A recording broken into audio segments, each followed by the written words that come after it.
All right, starting with the recording. I'm going to sync up myself real quick. 1, 2, 3.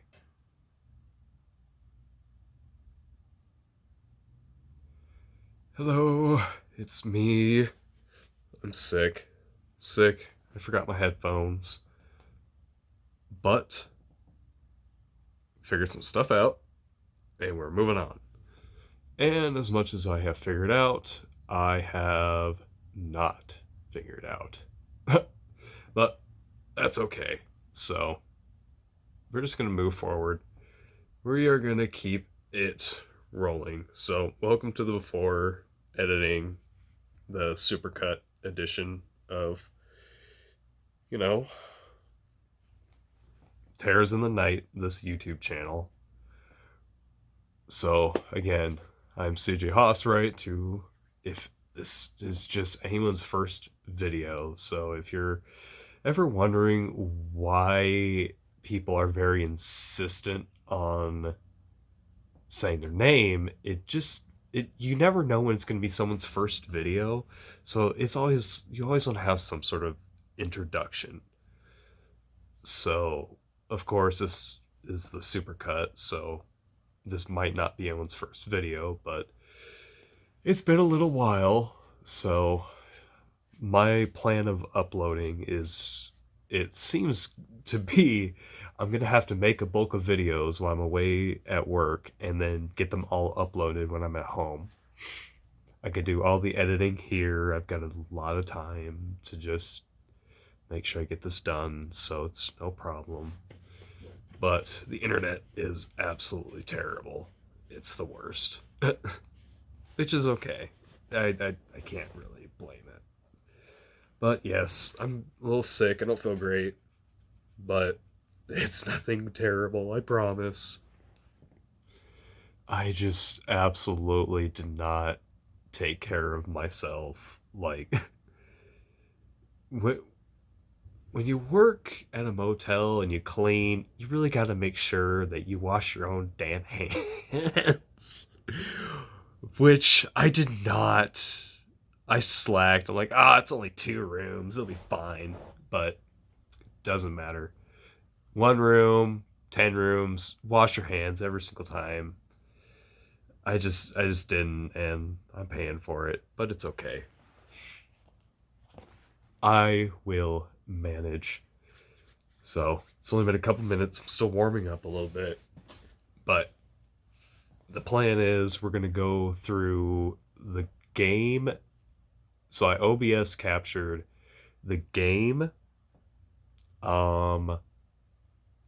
some music for 2021, I believe.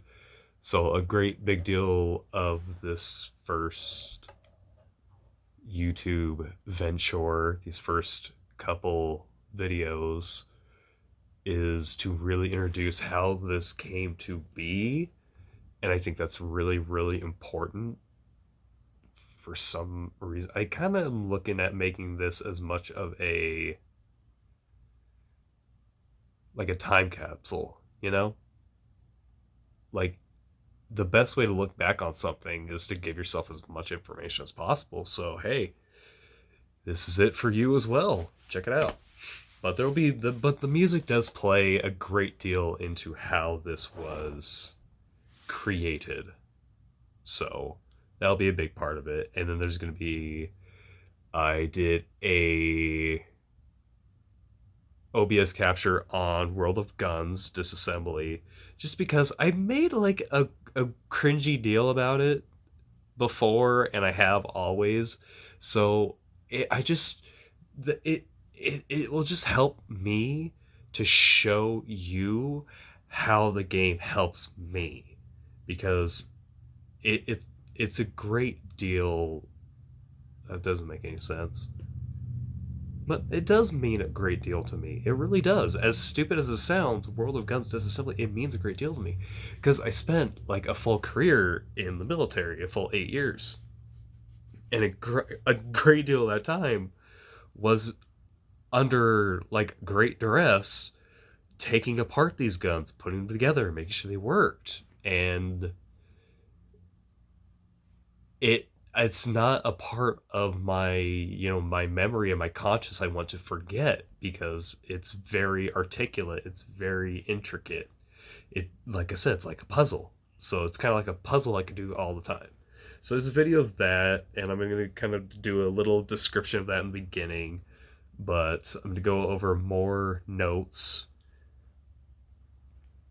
I think I'm going to go over more notes. I'll figure that out in the later videos. We'll get to that.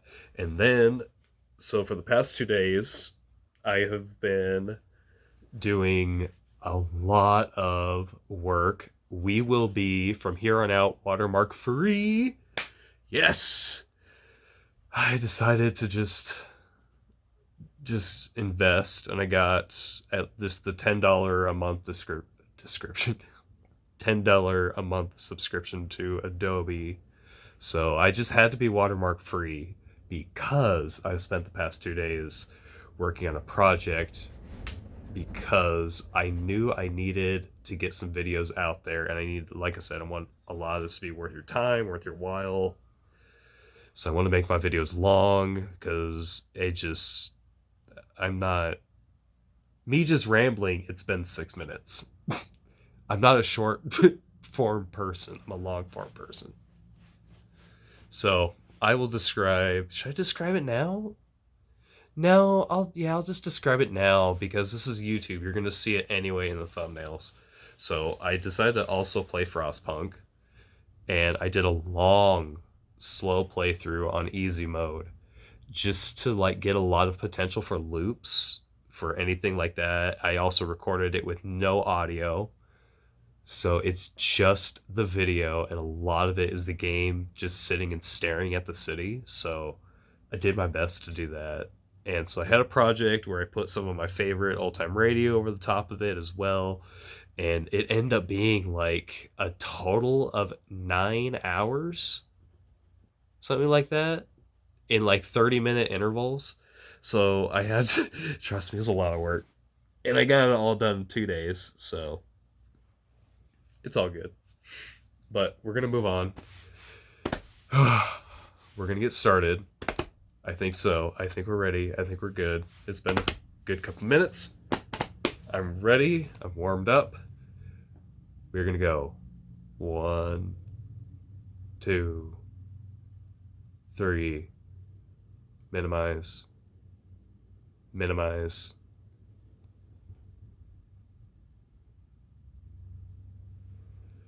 Hello. Greetings. Hello, hello. Sorry, I'm a little sick lately, but don't worry, I'm okay. It's no problem. It is inevitable. But I am back. I'm here. It's been a while. These videos are going to be a bit of a trouble to get out consistently, because of course I work a full-time job. But don't worry, I'm going to make long videos. Don't worry. This is just going to be, I need to stop justifying it. Hello, and welcome. This is Terrors in the Night with CJ Hoffsright. What we're going to do here is we're going to go over the game, and it's going to be a lot, because this is the entire game released. This is everything. This is it all in front of you released. This is everything that... This is all the paperwork. But the problem is, I can't figure out how to get the paperwork released. I cannot figure out, for the life of me, how to get this specific Google document shared. I can't figure out how to share a Google document with the world the way I want it, the way you see it on my screen. I can't figure it out. So I thought we're just going to do a video, and we're going to do it. So here I OBS captured it. So 1, 2, 3. Oh, here. I need to shut off my electric mouse. Okay.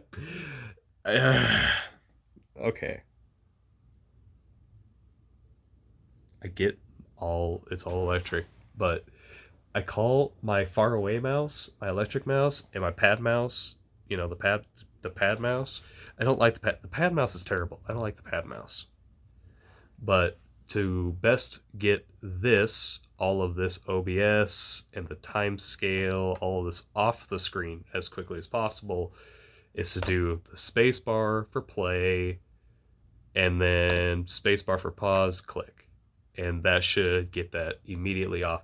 When I have my USB mouse, it just, all little movements could just, boom, any little bump can bring that back on the screen, and I'm trying to keep it clear as possible.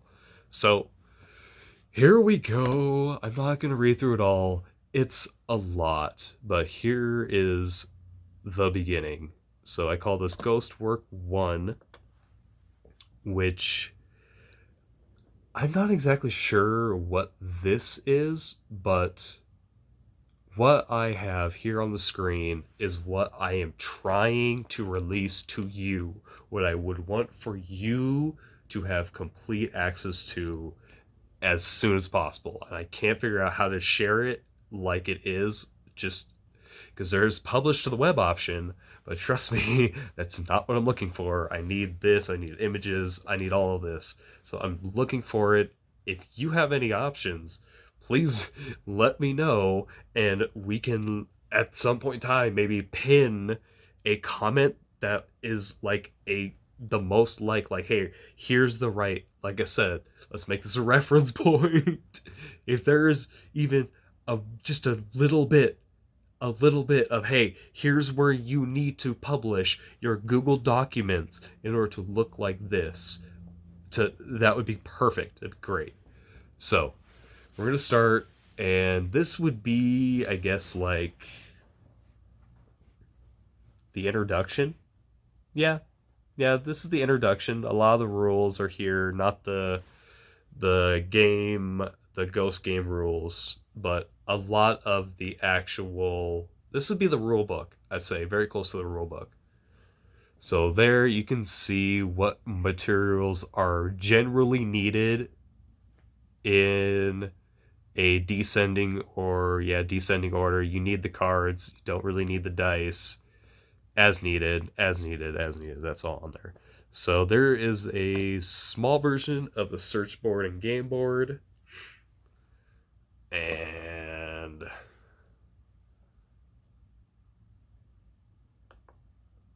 might as well read that first little bit.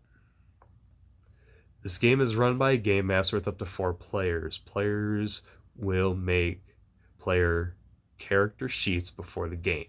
This is to follow soon in these instructions.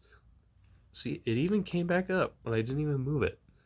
It's off, right? Yeah, the mouse is off. Why did it come back up? Players are welcome to read along as well, but there are spoilers to the larger story at hand. We will do our best to prepare the game master for the best experience possible. So that's just a good introduction. Welcome, Game Master. Greetings. This will be very fun, I promise. I put that in there just, it's cringy, it's weird, but it catches your attention immediately. Like, I put that, it's mostly in there to direct, I am speaking to you. You are not reading this. So I set the scene. Welcome to London, 1947. Deep in the winter, you and I are sitting a fire in my upper loft. Soft blue and amber light pours from the windows, and the snow falls heavily down. The streets are still loud even this late into the night. I'll be handing you a journal soon, but before that, you need to know why you are here. So with that, I have the induction that ghosts are real. I have all of that basic information that we already know. You're welcome to, there's enough pauses in this for you to read all that you would care for. And I might even upload this like silent afterwards. That'd be a good idea. In order for you to get the best, we need to know the history of the ghost hunters. As you know, our career is not an ideal one. We get paid virtually nothing. So that's more little lore blurb. We don't know why the spirits are not attacking. They look just like ghosts. That's more lore blurb. More of me speaking to you to kind of introduce as much of this world to the game master immediately as possible. So to get the game master as much of their head wrapped around what my setting is, that would be kind of what that all that lore, all of that first introduction was about. So here I really like the idea of all of the ghost hunters getting all of their information from journals. Like, a lot of this would be something that you would get from someone else. Like, someone else got this from someone else, and that's something I would like to have in here. So entry 1 is, this is about the beginning and how ghosts seem to have started to come back, and then underneath I have the explanation. I would like a comment to see if this is good or not, but having this kind of third person, what you gather from this, is that good? Is that good? Should I change that? Let me know, because again, I need more help on this. This is just starting. I need more help. We'll set 4. Okay, so yeah, this is all explaining the search. Game Master could choose lower. This is all more about just the card game rules. That's pretty basic. Yes, you are welcome. I think I'm gonna upload a silent version of this next. That way, there's gonna be this. You can pause it exactly the same way I am and just read as you need. Ooh, there we go. I haven't really explained the day night very well. So during the day, players have tasks. They use up 12 hours in that day, with the minimal time being 3 hours. So you get it? 3, 6, 9, 12. It's London in the 1900s. Trust me, it's going to take you time to travel somewhere no matter what. So that's why I have that limitation of it. And no matter what you do, it's going to be in that 3-hour chunk. If you as a game master decide they want to do a search during the day and it's 6 hours because this is part of a big building and they just want to do 6 hours, and they want to do another 3 hours to go turn in whatever rewards they immediately got from their large one, and then the last 3 hours they go to the pub to turn in their rewards. Like, that's kind of the idea. You can just do whatever you want with that, but that's the limitation. Example, like rest for bonus health. Again, this is like a need of help and more playtime, more than just what I can do as a prototype. Item purchasing and selling, item skill improvement, a small ghost on others. And then at night, players can only conduct hunts, but will have access to larger locations in a limited time. So all night long, you can do a search. It's not going to take 3 hours or 6. All the night, there's no time. You do what you can until you're done, and then you call it a night. A more of Journal 2, and I did it in different lettering, just kind of add some dynamicism to the page. So this explains what I'm just do now. Take a 52 standard deck of cards. Small men and women who knew the original hunters from those medieval legends and sought to fight back.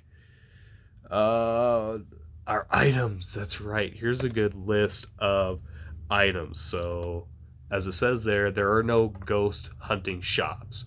We have to scrap for what we find from regular merchants and street peddlers. So here's a list of items and examples. Ooh. I don't even have control of my own OBS video. So candles, as spirits will knock out locations' power, these are crucial for keeping rooms and hallways clear.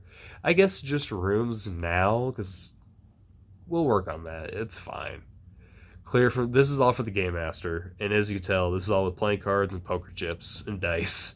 There's some wiggle room for having to be researched by that needs a dash, not researched. I need to fix that, I think.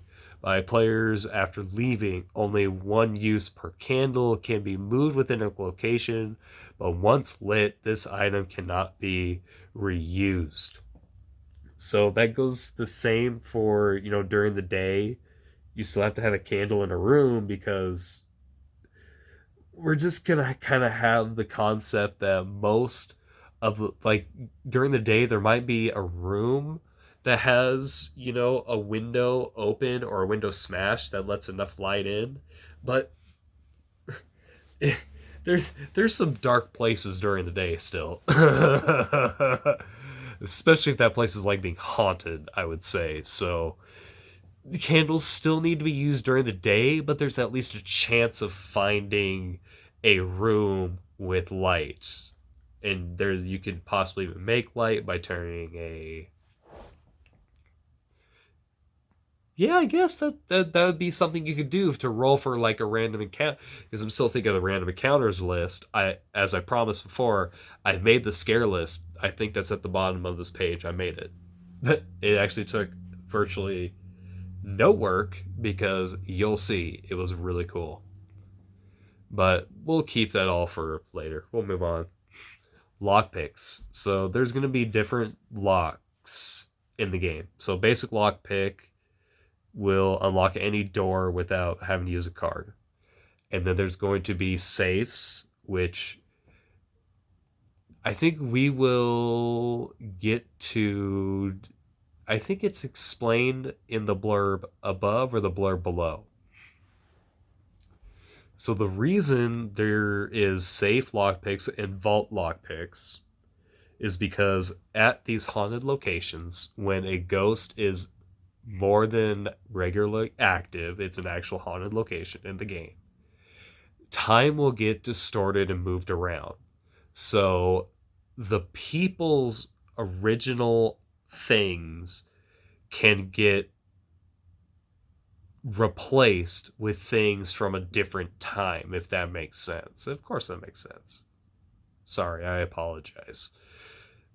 I'm just going off a lot of tangents here, but it all will come together.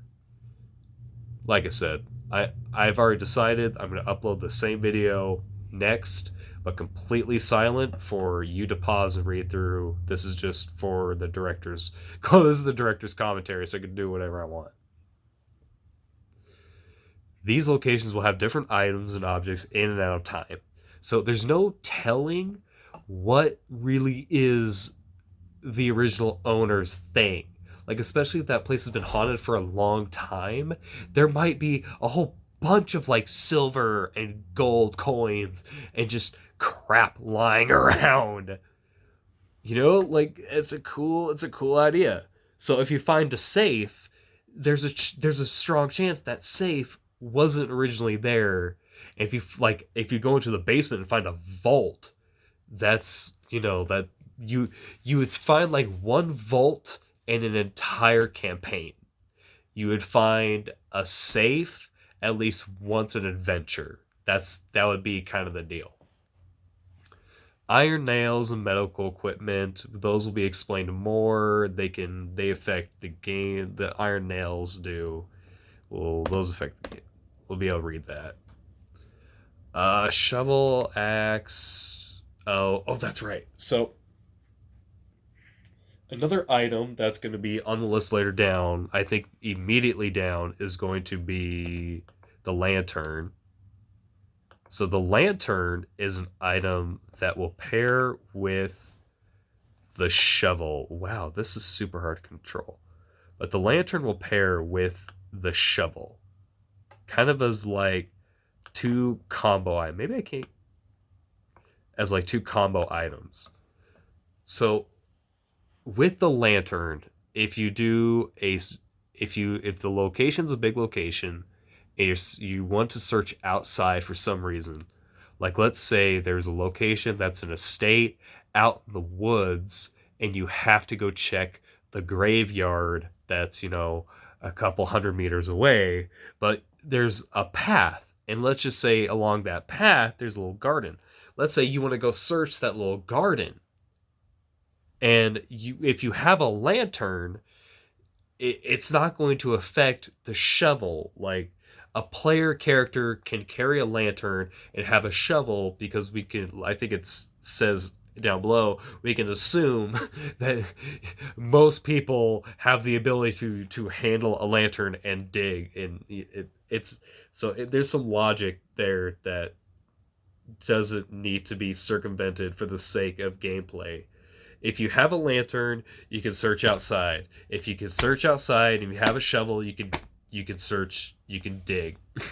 It's that's mechanics, I guess. Mechanics. The crowbar is alternative option of breaking into a vault or a safe. So that just gives players the option to, if you want to be stealthy, you can spend less money and stack up on lockpicks. But if you're a person who really likes to crack crap open, then you could be the guy who could carry a crowbar. And there has to be some kind of durability to a crowbar. Breaking open a safe, maybe it could be like a roll of a die. That could be a random encounter thing. But that a crowbar is just an alternative option to the lockpicks. Silver material, this has been recently changed, because that the very first time I had silver material on there, it said, hey, we'll leave it up to the game master. But I'm like, okay, not yet. I need to set the ground rules now before we go crazy. So ghosts seem to be repelled by silver when it is worn by players. So this is like an accessory option, just so a player can choose if they want to wear a ring, if they want to wear a necklace. It can be silver, and if it's silver, it has this effect. A silver ring can prevent one scare. Oh, that's right. So, like, if someone has a silver ring, it uses up like a little bit of energy, That makes sense. That's cool. I'm glad I wrote that down.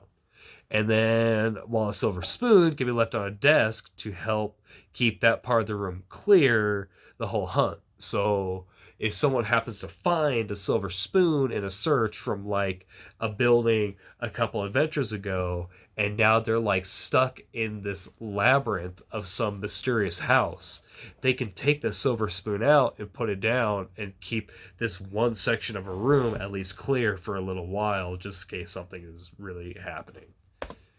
Cool. Notes to expand on. Merchant shops. That's right. So the way the day function would work is you would spend 3 hours at a merchant shop if you want to purchase stuff, and then there's also specialty shops. So you would find... Oh, wait, I skipped one. The Street Peddlers. Yeah. So on the street, you would find candles, basic lockpicks, iron nails, and small medicine. Draw 2 cards, add it together. Oh yeah, that's how I guess that's one way you can find value, is you draw 2 cards and you add those together, and that's what you have to pay for those items. Or you can roll 2d6. It's something like that, something low. Merchant shops is where you would find things in, a bit more bulk, a bit more.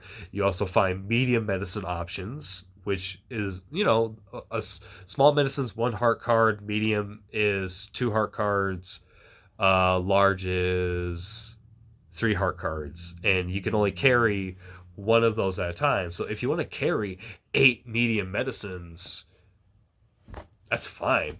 Yeah, you can totally do that. I don't care. I mean, it's not going to be very fun. You're not going to be able to like use any lockpicks or anything. But hey, if you want to make sure that your one player character is fine, then yeah, that's cool. That's fine.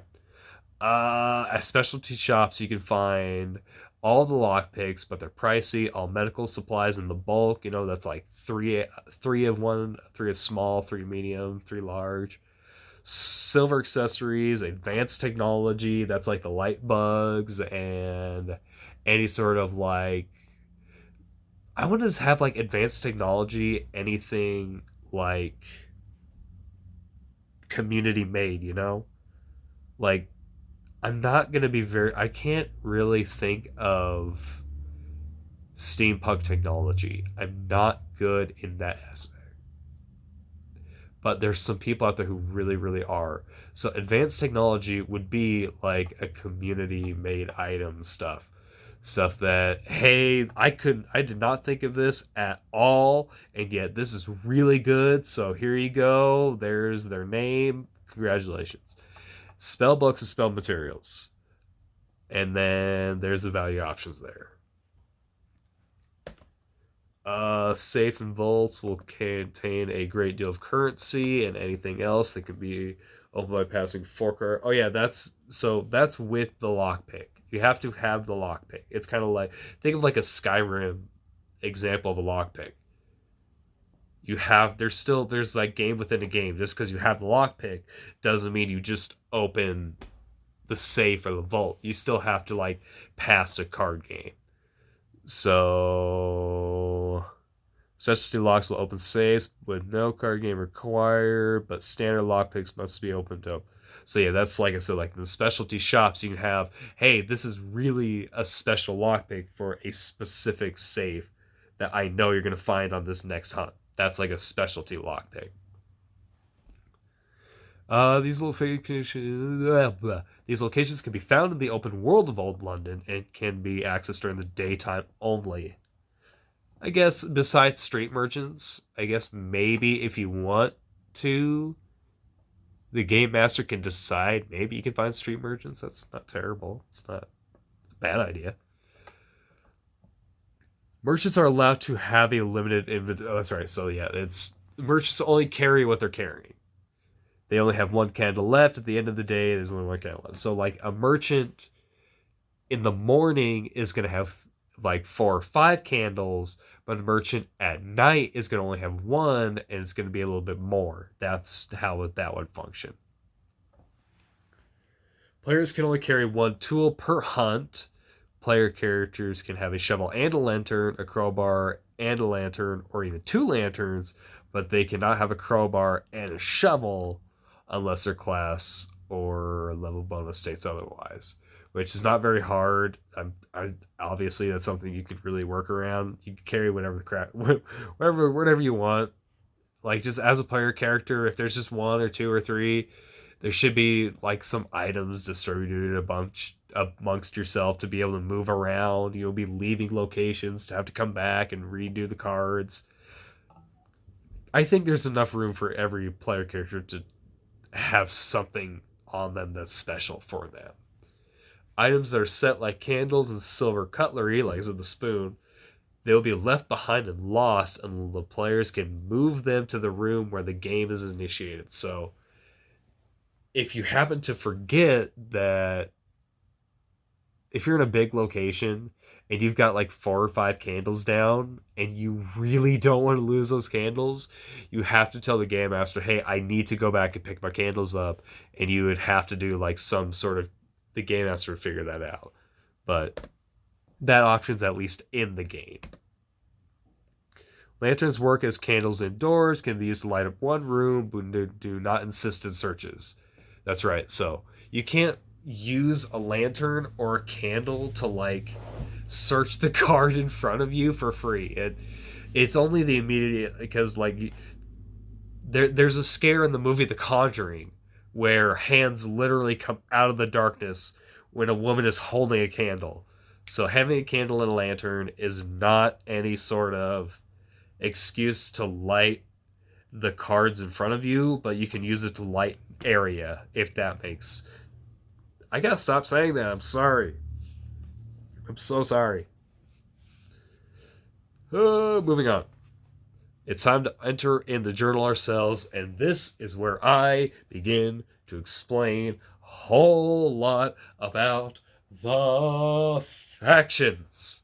This took a lot of work. So first up is the spellbook.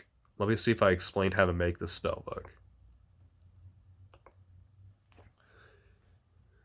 Players could draw 4 cards from their spellbook, and the 4 cards... Oh no, that's... How do I make a spellbook again? I guess a spellbook, there was a way to make a spellbook. But I think the more I think about it, the only stipulation, it just has to be less than 50 card, the 52. If it's just an incomplete deck, if you have an incomplete deck of cards laying around, you could still use that to play with. I think that's the point. Or if you want to, you can turn a 52 deck of cards into a spell book, and that was like a system of playing one card against another card, place the deck you wanted to make into a spell book on your side of the game board versus a deck of cards that was not the spell book on the opposite side. One card would be played from you, one would be played from them, and you would play whatever was the highest card would move down the line. And so you would do that for one card every single time. And whenever you were all the way done, that's when you had a spell book. Something along those lines. But I guess for right now, it's just any incomplete deck of cards. So you draw 4, they match a suit, they match a color, they can have any sort of array of a single effect. These bonuses can be the duplication of an item, unlock any door, bonus to suits in combat, secure with a magical light, like a constantly burning card, like a magically constantly burning card. That's cool. You can trade your cards with the Dungeon Master for fun. Like, if you get like 4, you know what I mean. It's cool. It's super cool, but because I haven't explained it very well, I figured out I really need to work on that. So the factions are the Law. They have a issue with covering up cold cases of common interest, but they have a dog. They specialize with leave me alone ghosts, and they could get a bonus to the club suit. They have a have to be here attitude. So working opposite are the men and women of science. They have no allegiance to anyone.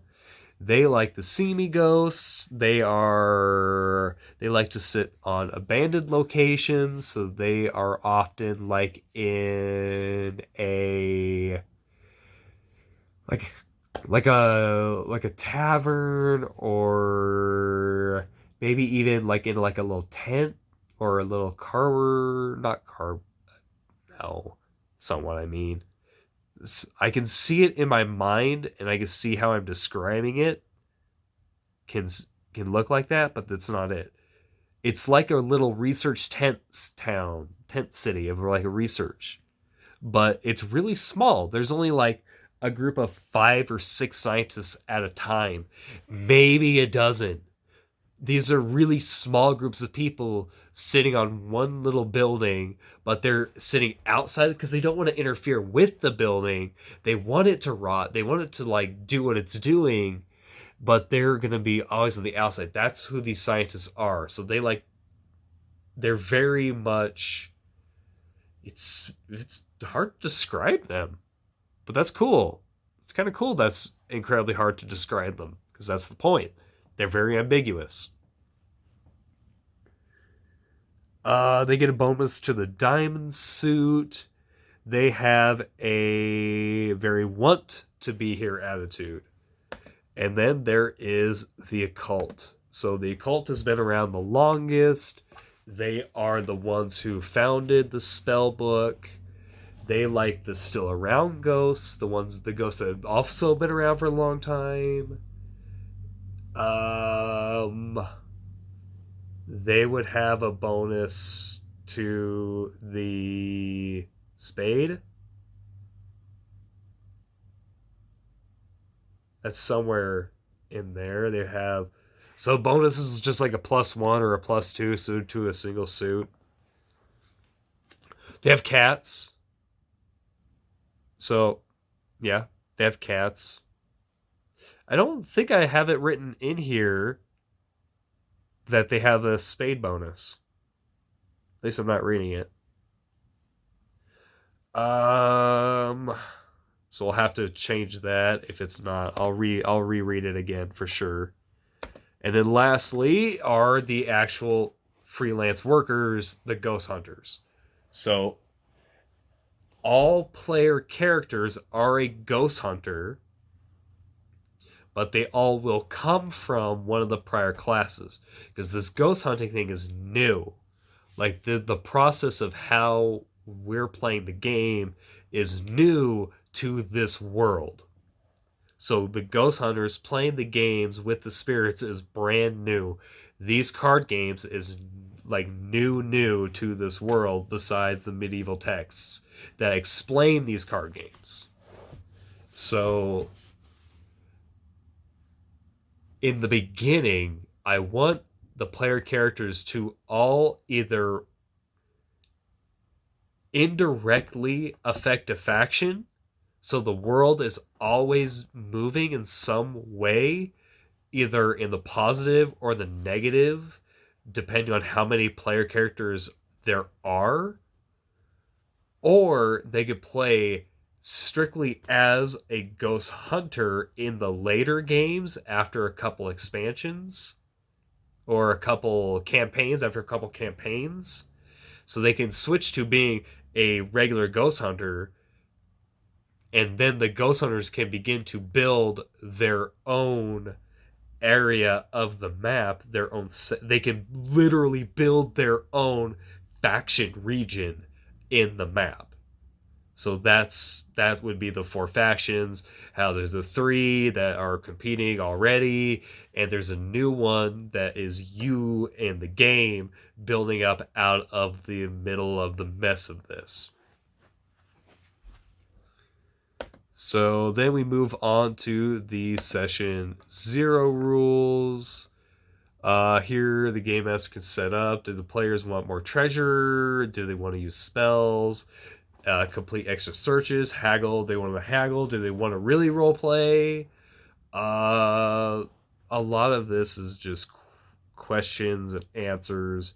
Side missions are a day or night hunt with more pay and a bonus. Each campaign will end with a reward. Oh, rewarding. I saw this in a video of how all Dungeons and Dragons campaigns should end one of these ways. So I have this written in here if just as more reference. Will end in advancing a main plot with a faction, a conclusion to a player character side story, 1 week of downtime after a 6 hunt grind. That was my own little creation, with no failures or breaks, and they're all at night. So it's like that's like doing a 2 week overnight for your job, and then a real treasure discovery. So that's like discovering a vault full of cash, full of gold. That would be the end to a campaign. Each adventure week has a purpose of, that's right, the first week is the discovery week, so it should be small. The second week is the big mission, so that's where the big night one should be. And the third week is the cleanup, and there should be a side mission in the third week. So this, I believe, in Terrors in the Night, and even just in my games moving forward, I would want this to kind of be the structure where the first little while is building up to something, the middle is the big thing, and then there's a really big wind down thing. And I don't want any side missions until the end. Like the side mission is a reward rather than an incentive. Players will roll for experience at any central location as a mission turn-in. So you don't roll for experience as things happen. You turn it once you roll as a turn-in. That makes sense. Of course that makes sense. Come on, man. Stop saying that. The players will begin in a region of the map. I've already shown that, and I'll show it again. It will be on here. Here some buildings are off limits. Okay, so that's right. In the middle of London, buildings are off limits due to science. So they're just going to say, no, you can't be here. Go away. The occult goods are abundant and cheap. So there's a lot of the street life happening. The law needs help due to thin resources because, the law has this big, massive, I believe that would be northern faction. So they've got their resources all over London, of course, and in their own faction region where they're like taking care of more. And then right in the middle, they need help. So there's room for there. And plenty of room for freelancers to set up as a base of operations to, begin the Ghost Hunters borders if you want. After each adventure and after an after haunt report, that's right. Instead of like an after action report, it's an after haunt report. Can be turned to the game master, so like everyone just gets notes on what they want better. So here's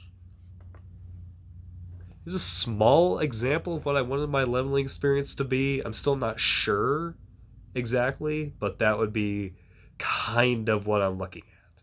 Kind of. Okay, so the same leveling scales with factions, but the dice roll is multiplied by players who are subclass to that faction. I now understand why games have these weird moments where you're like, man, it can't be that hard to make a game and not make something sound confusing. It's so simple, but it makes... Here it is. The factions gain from all the players, but the players only gain from the faction. So if you have 4 players all in the law faction and they all decide on mission turn-in they want to roll their experience, which would be like a d20, they would want to roll their experience for their player. They're also going to roll for experience for their faction. So they would get to roll twice. While the game master, if there is some sort of element in the game, he can roll 4 times for the faction.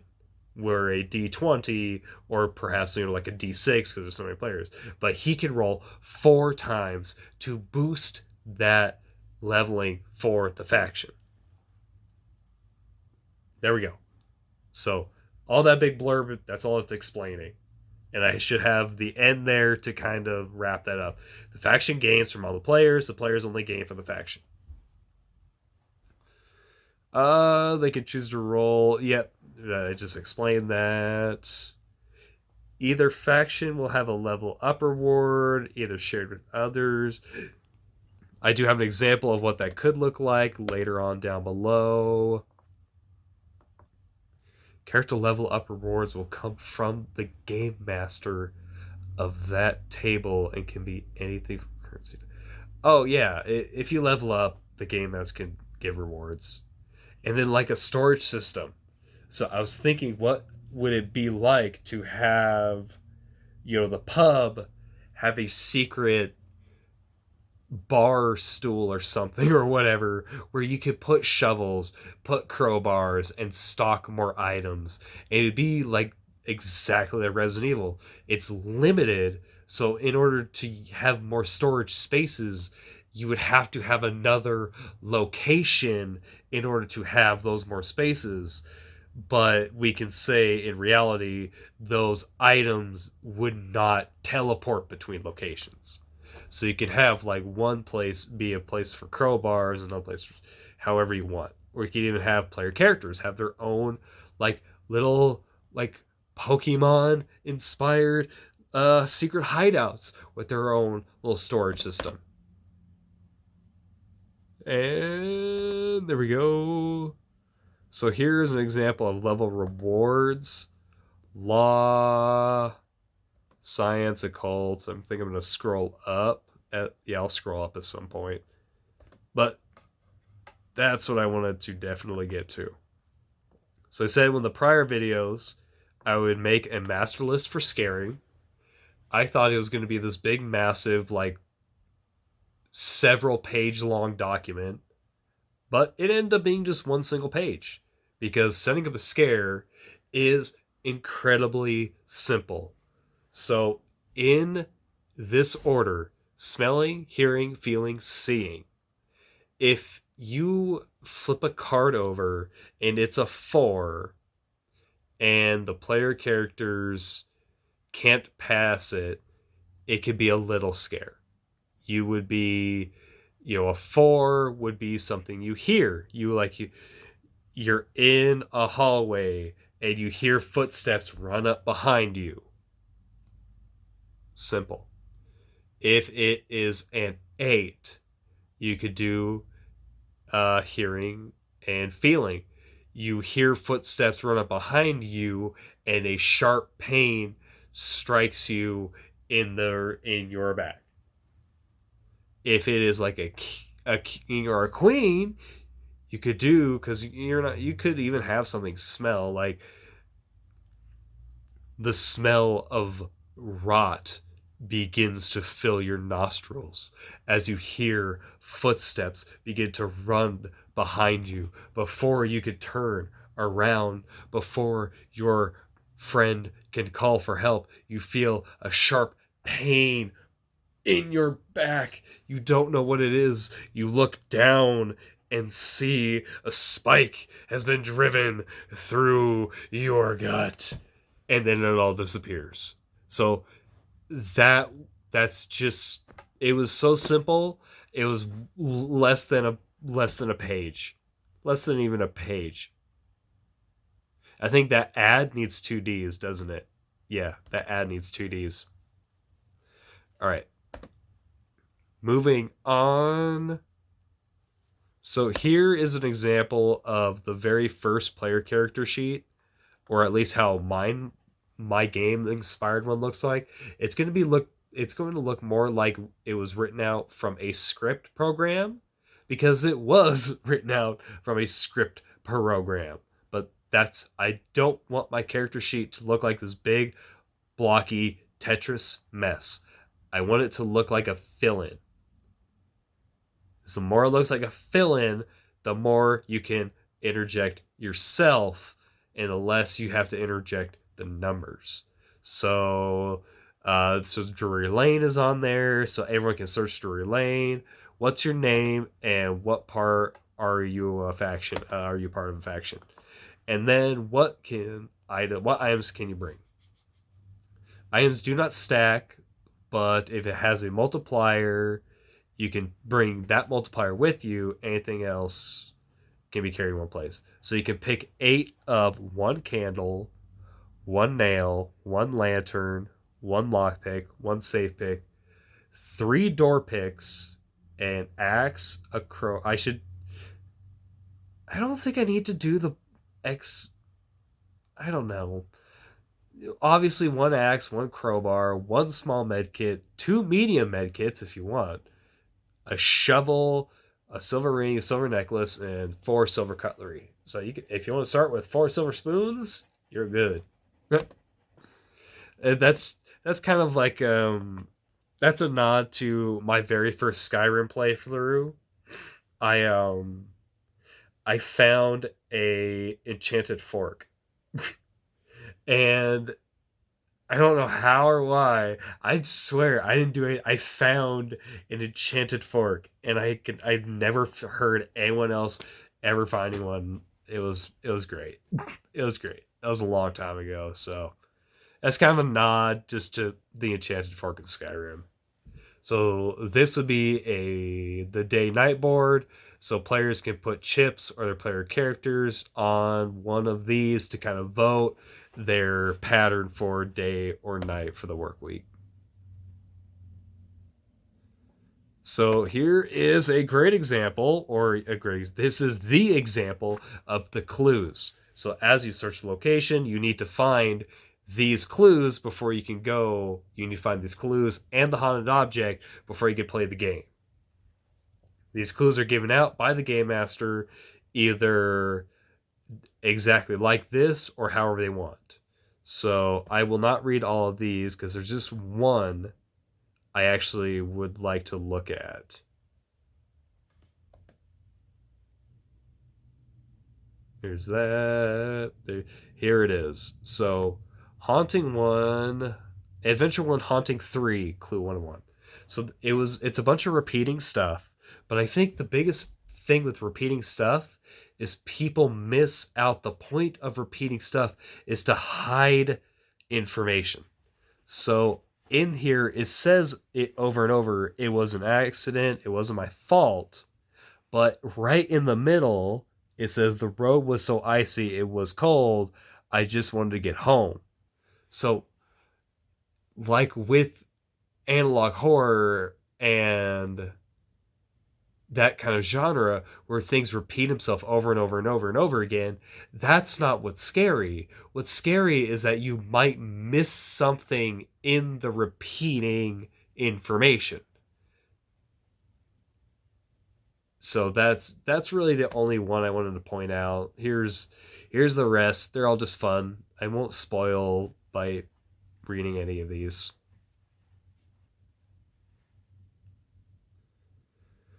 All right, Ghostwork 2 is an example of all the 10 games that I came up with using the game board. You, of course, as a game master and even as a player character, you will come up with and make your own games. I encourage it. I absolutely encourage it to make up your own games. So with these, I will read just a couple of my favorites. So my favorite first one from this page is the circle game, where if you learn how to do a spread and kind of like in a half crescent, if you do that and you do another half crescent, you have 52 cards very beautifully spread out on the board, and you can hide the signature card in that spread, and now the players have to find that card. And the goal, each player has 3 attempts at the rotation to find the card. And then everything in parentheses down below, that is, how iron nails or axes. So iron nails and axes will remove 1 card from the deck. So if 4 player characters all have like 10 nails, hey, that's 10 cards removed from that first game. 3 versus 3, that's simple. So the ship's wheel, I've already played. Dead or Alive was pretty fun. In this game, the game master will play against 1 player character. The game master will set up 3 cards face down, 2 cards in any order, so the 2 ends, the 2 together, the 2 opposite, whatever. They are flipped over to reveal their color. Bright is alive, dark is dead. The player character will then gamble 1 of 3 heart cards, so they set 3 cards down. Each turn on the 3rd face down card, either dead or alive. So 2, whatever card ends up being the most. So if it's 2 black cards and the face down card is a red, the player character would have had to gamble alive. So that's it's kind of like a trick. It's kind of like the ghost trying to trick you in a game, but not really. So you try to guess what that 3rd card is based off of nothing, because the 2 cards before it don't matter. But it's kind of like, it's weird because when you play it, you really do kind of win and lose the same amount either way. It's fun. 4 Seasons. Beat the Ghost, King's Court, clear the dungeon, Coliseum, clear the board. That's that uses the search side of the board, just as a way to explain, hey, you can also use this side of the board to play games as well. It's not just the game board side. So here's the search board in its entirety, and then the game board in its entirety.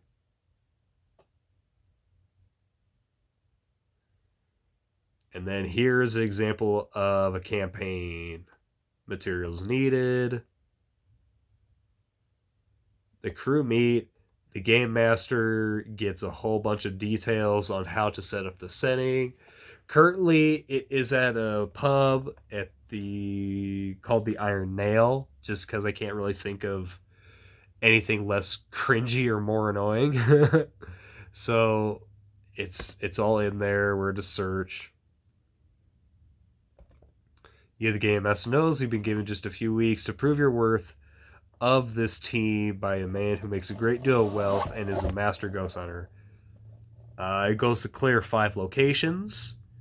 A gift from the game master to the players could be a hit pouch with 25 currency, so everyone starts off with like $25.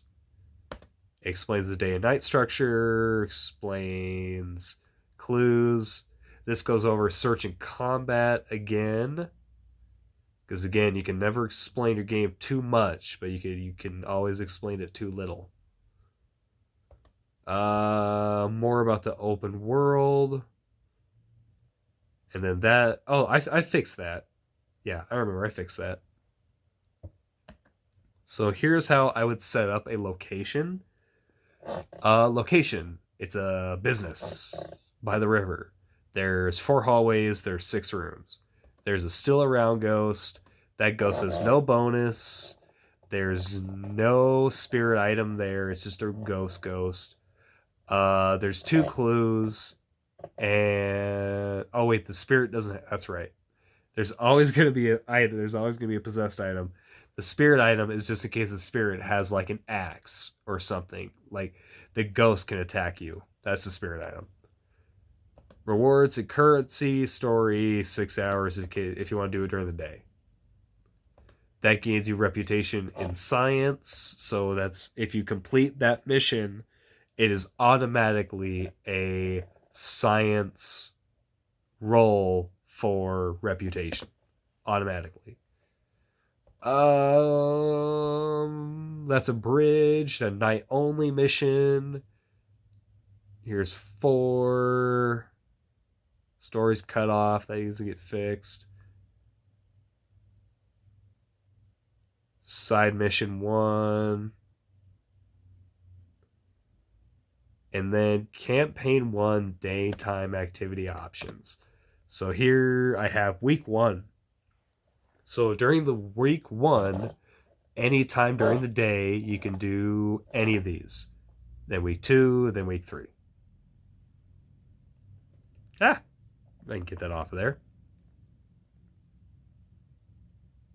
And then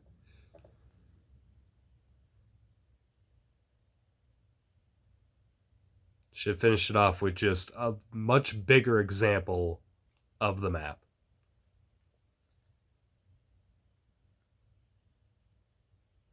Which I still think looks about as good as I want it to.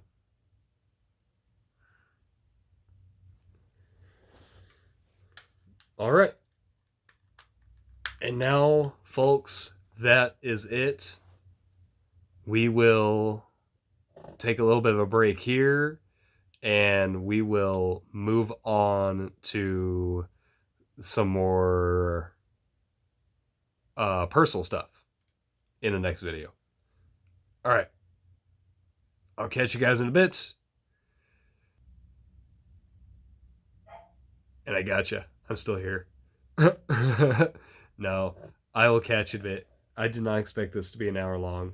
But see ya. Bye-bye.